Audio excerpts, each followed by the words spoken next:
ጉዳይ በፕሪቶሪያ ስምምነት ሙሉ በሙሉ እልባት ሳያገኝና በትግራይ በኩል ያለው ስጋት ሳይወገድ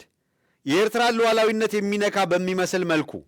የባህር በር አጀንዳ ወደ አደባባይ ማውጣታችን ይላል ሻዕቢያን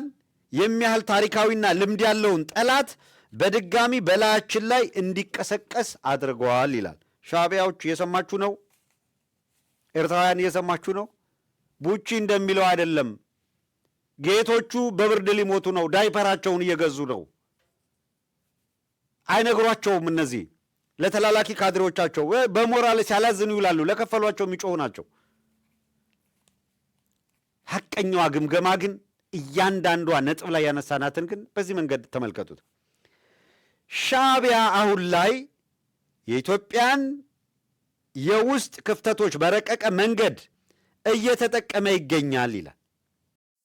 ከመይ ትኹኑ ዝኸበርኩም ተኸታተልትና እዚ ሜጋ ስቱዲዮ እዚ ትካልኩም ትካል ሃገር ዝኾነ ክዓቢ እንተኮይኑ ሁላትኩም ላይክ ጀሚርኩም ሳብስክራይብ ከምኡውን ኩሉ ንኽባፃሕ ዝከኣለኩም ክትፅዕሩ እናተላበና ናይ ሎማዓንቲ ትሕዝቶና ሓድሽ ዝሰሉኸ ምስጢር ካብ 4 ኪሎ ተባሂሉ ዝወፀ ሰነድ ኣሎ እሱ ድማ እንታይ እዩ ዝብል እንታይ ምልክታት ይህብ ካልኣይ ኣብይ ናይ ኣሰላልፋ ለውጢ ክገብሩን ይሓስብ ኣሎ ይሰልጦ ዶ ይኸውን ጉዳይ ባሕሪ ኣብ ባሕሪ ገዛእ ደምና ሸሚሙና ዝብል ትረኻን ገምጋምን እውን ጀሚሮም ኣለዉ ጉዳይ እዚ ድማ ካልእን ዝኣመሰሉ ዓበይቲ ምስጢራት ተቓሊዑ ዘሎ ክንዝርዝረልኩም ኢና ድሕሪ ዝሓፃር መሰጋገሪ ክንምለሰኩም ኢና ሰናይ ምክትታል ጉዳይ ተመልከቱ የህወሓት ጉዳይ በፕሪቶሪያ ስምምነት ሙሉ በሙሉ እልባት ሳያገኝና በትግራይ በኩል ያለው ስጋት ሳይወገድ የኤርትራ ሉዓላዊነት የሚነካ በሚመስል መልኩ የባህር በር አጀንዳ ወደ አደባባይ ማውጣታችን ይላል ሻዕቢያን የሚያህል ታሪካዊና ልምድ ያለውን ጠላት በድጋሚ በላያችን ላይ እንዲቀሰቀስ አድርገዋል ይላል። ሻዕቢያዎች እየሰማችሁ ነው? ኤርትራውያን እየሰማችሁ ነው? ቡቺ እንደሚለው አይደለም። ጌቶቹ በብርድ ሊሞቱ ነው። ዳይፐራቸውን እየገዙ ነው። አይነግሯቸውም። እነዚህ ለተላላኪ ካድሬዎቻቸው በሞራል ሲያላዝኑ ይውላሉ። ለከፈሏቸው የሚጮሁ ናቸው። ብጣዕሚ ዘገርም ነገር እዩ ትማሊ እንታይ ይብል ነይረ ዝበሃል ናይ ሕልና ወቃሳውን ይዝበሃል ፈፂሙ ኣብቲ ካልቸር ናይ ኢትዮጵያ ኣሎ የለን ከማን ዘጠራጥረካ እዩ እዚ መራሒ እዚ እንታይ ኢሉ በብእዋኑ ክዛረብ ፀኒሑ እንታይ ኢሉ ዝዛረብ ኣሎ ወላ መን ይኽሰምዓኒ መን ይቕበለኒ ትማሊ እንታይ ብል ነይረ እንታይ መርገፂ እንታይ መትከለይ ብኣፈይ ተዛረብኮ እንታይ መልሲ ተዋሂብና ዝብል እውን ኣብ ሓንጎል የለን በአስአቢን ኢሳያስን ከምዚ ዝሰማዕኩሞ ብሰሪ ትረኻ ናይ ባሕሪ ዝብል ወይ ኣብይ ንስራሕ ዝነበረ ፕሮፓጋንዳ ኣይኮነን ጀሚሩ ኩሉ ሰብ ይዝክሮ እዩ ቀንዲ ባእሲ ዝተፈጥረ ናይ ኣሰላልፋን ክድዓትን እምበር ናይ ጉዳይ ባሕሪ ትረኻ ድሒሩ ዝመፅእ ከም ምዃኑ ዝኾነ ሰብ ዝርዶ እዩ ንምዝኻር ዝኣክል ግና ገለገለ ንምጥቃስ ብግዜ መጀመርያ ከይተዋዓውዖ ከሎ ትባእሲ ኣብ ካይሮ ርክብ ተገይሩ ነይሩ ሽዑ ዝክሩ እንተኮይንኩም እታ ስእሊ ኣቕሪብና ነበርና ብዙሕ ዝተፈልጠ ብወግዒ ናይ ባእሲ ናይ ክልቲኦም ስለዘይነበረ ከም ዝተባእሱ ኣተንቢህና ነርና ትስእሎም ትጀሰር ኣብኡ ዝረኣይዎ እዚ ንኢሳያስ ንምርካብ ኣብይ ላዕልን ታሕትን ዝብሎ ዝነበረ ማለት ክሳብ ኣብ ሆቴል ከይዱ ከም ዝረኸቦን ኢሳያስ ብዙሕ ሕጉስ ከም ዘይነበረን ገሊፅና ነርና ኣብቲ እዋንቲ ግን ሬድዋን ሕሰን ነቲ ኣብ ኢትዮጵያን ኣብ ኤርትራን ዝዕዘብዎ ዝነበረ ህዝቢ ማእዝኖ ንምጥፋእ ወይ ከዓ ዲፍሌክት ንምግባር ነቲ ባእሲ ንኸይቃላዕ ክብል ብሓሶት ኢሳያስ ናብ ኢትዮጵያ ምብፃሕ ክገብር ምዃኑ ዝሓፀረ ግዜ ክብል ፖስት ገይሩ ነይሩ ኣብቲ ኤክስ እዚ ግን ሓቂ ከም ዘይነበረ ድማ ቀልጢፉ ተቃሊዑ እዩ እቲ ምስጢር ፍሉጥ እዩ ነይሩ በዓል ጀነራል ጻድቃን ጌታቸው ረዳን ኣቃሊዖም እዮም ኣብ ትግራይ ኣብ ኣክሱም ሆቴል ጻድቃን ምስ ኣብይ ተዓሪቕና ኣንጻር ኤርትራ ክንስለፍ ኢና ኢሉ ነቲ ዘሎ ህሉ ኣሰላልፋ ዝገብርዎ ዝነበሩ ሽርሕታትን ኣብ ኣክሱም ሆቴል ብወግዕነቶም መንእስያት ገሊፅሎም እዚ ማሕሪ ዮሃንስ ከማን ኣብ ዝቐረባ ግዜ እንታይ ከም ዝበልካና ዝረሳዕኸ ትመስል ኢሉ እኮ ኣቃሊዕዎ እዩ ማለት እዩ ስለዚ እቲ ኣብይ ዝሸርሖ ምስ በዓል ሬድዋን ኮይኑ ኣብ ሽሰልስ ድዩ ኣብ ጅቡቲ ጻድቃን ጌታቸውን ነቲ ኣብይ ዘቕረበሉ ጠለብ ማለት ኣንጻር ኤርትራ ንምክስላፍን ኣፅዋር ክውሰኾምን ክወሃቦምን ዝብል ተቐቢሎም እዮም ብሓጎስ ተቐቢሎሞ ነይሮም ግን ገለ ናይ ሕወሓትን ናይ ቲኤልኤፍን ኣባላት ስለ ዘይተቐበሎ ንሕና ካብ ሰላም ካብ ሽግር ናብ ፀላም ንምለሰሉ ምክንያት የለን ንሕና ሰላም ምስ ኩሉ ይዘልየና ኢሎም ስለዚ ነፀግዎ ይትኩ ናይ ፈሊሹ እምበር ጻድቃን ጌታቸውን ብሓጎስ እዮም ተቐቢሎም እዚ ባዕሎምን ገሊፆም እዮም ነዚ ኣብይ ዘዋደዶ ሽርሒ ድማ ብሓጎስ ተቐቢሎም ከሳስዩ ጀሚሮም ነይሮም ስርሒ ናይ ሺ3 ናይ ጅቡቲ እናተባህለ ብሲአይኤ ዝተቐለሰ ኣብቲ እዋንቲ ናይ ማይክል ሃመሪ ነይሩ እዚ ድማኒ ስልያነ ኤርትራ ክውል ወይ ዝተሰወረ ስለ ዘይነበረ እዚ ዩቲ ነቲ ምርሕኻ ጀሚርዎ እምበር እቲ ከምዚ ሕጂ ዝብሎ ዘሎ ባሕሪ ትረኻ ድመፀ ደንጊኡ እቲ ውሽጦም ምስተቐላልዑን ጽልኦም ምሰፍለጡን ዝወፀለ እምበር ሓድሽ ትረኻ ኣይነበረን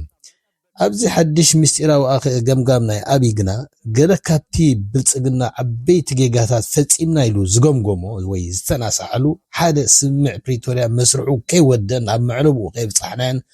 ጉዳይ ባህሪ ኢልና ዘንጻናዮ ትረኻ ንኤርትራ አንጻርና ኣዕናው ተግባራት ንኽተዋፍርን ንህላወ ስጋኣትና ሓደጋ ንኽትከውን ፈጢርና ኢና እዚ ዓብይ ጌጋ ክብሉ እዮም ገምጊሞም ዘለዉ ንሕወሓት ቲዲኤፍን ሻዕብያን ድማ እዚ ነቲ ፋኖን ክጥቀሙሎምን ኣባይታ ድማ ነቲ ናቶም ልፍንቲ ወይ ጽምዶ ንኣንጻርና ንኽስለፍ ዓብይ ባይታ ፈጢርናሎም ኢና ክብል ድማ ይቕልጽ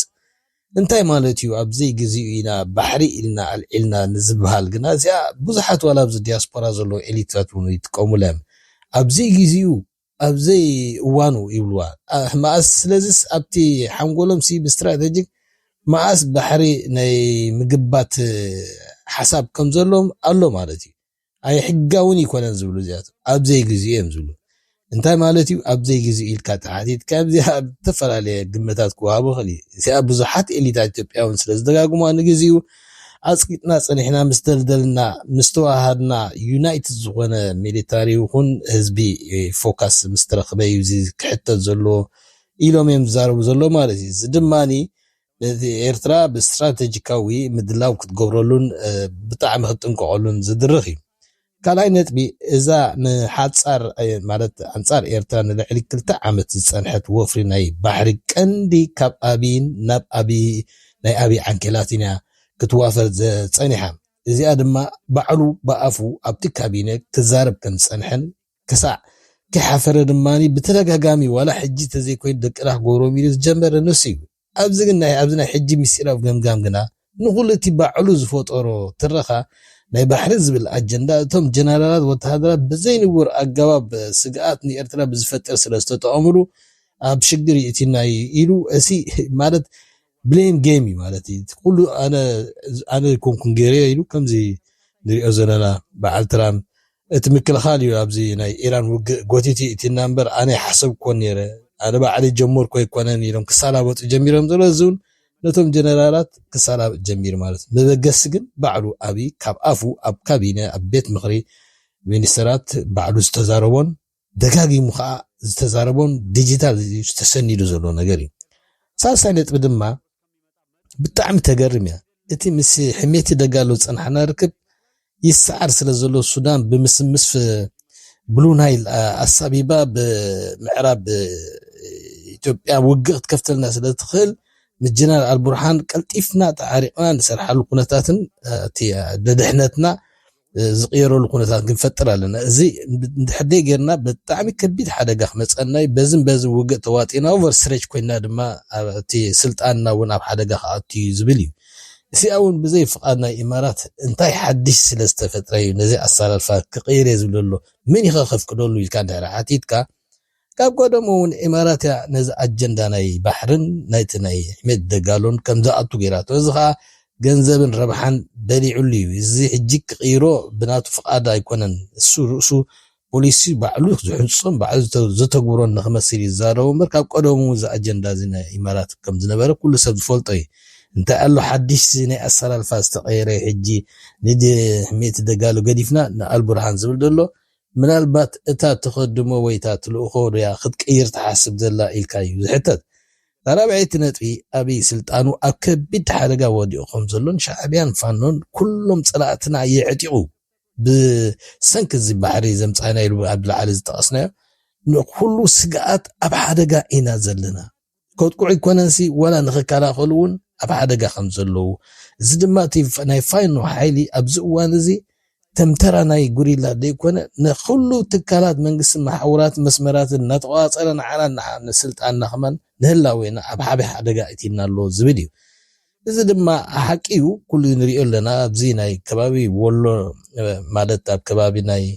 ወልድያ እቲ ቀንዲ መስመራት ዝበሃሉ ብርቱዕ መጥቃዕታት እዮም ዝገበሩ ዘለዉ ኣብዚ ሓለፈ ከዓኒ ሓደ ክፍለ ሰራዊት ዝኣክል ፍሉይ ኮማንዶ ኣሰልጢኖም ኣውፅኦም እዮም ፋኖ ብዕጥቂ ድማኒ ናብ ሜካናይዝድ ገጾም ናብ ማለት ካብቲ ናይ ጎሪላስ ተንቀሳቐስ ሰጊሮምሲ ምስ ዓበይቲ ሓይልሲ ክገጥሙ ጀሚሮም እዮም ዘለዉ ማለት እዩ ብዙሕ ከተማታትን ዓድታትን ኣገደስቲ ቅርፂ መሬትን ክቋፀሩ ከዓ ስለ ዝጀመሩ እዚ ስግኣት እዚ ርኡይ ምዃኑ ፍሉጥ እዩ ነይሩ ነዚ ግን ክእመነሉ ፈቲኑ ማለት እዩ እዚኣ ድማ ከምታ ሃብታሙ ዝበላ ዓብዪ ዳይፐር ክቀያየር ብፍርሒ ተሸቁሪሩ ዘሎ ሸራራ ኣትይወሎ እዩ ዝበሃል ዘሎ ዝኸበርኩም ተኸታተልናሎ ምስተዳለው እዚ ነይሩ ንሰሰናይ ንኩልና እናበልና እስኻትኩም ድማ በብዘለኹም ላይክን ሻየርን እንድሕር ጌርኩም ዝትካል ክዓቢ እናበልና ክሳብ ብካልእ ትሕዝቶ ንመፅእ ሰሰናይ ንኩልና